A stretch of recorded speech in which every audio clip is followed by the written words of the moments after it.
مرحبا بكم إخواني أخواتي في فيديو جديد وموعد جديد على قناتكم.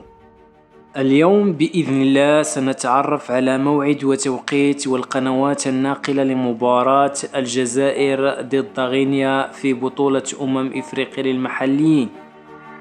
ستقام هذه المباراة التي ستجمع بين الجزائر وغينيا ضمن الجولة الثالثة من دور المجموعات لبطولة إفريقيا للمحليين 2025 يوم الجمعة 15 أغسطس 2025، وستنطلق في الساعة 3 زوالا بتوقيت كل من الجزائر، المغرب وتونس. وسيتم بث اللقاء حصريا عبر قناة بي إن سبورتس 6.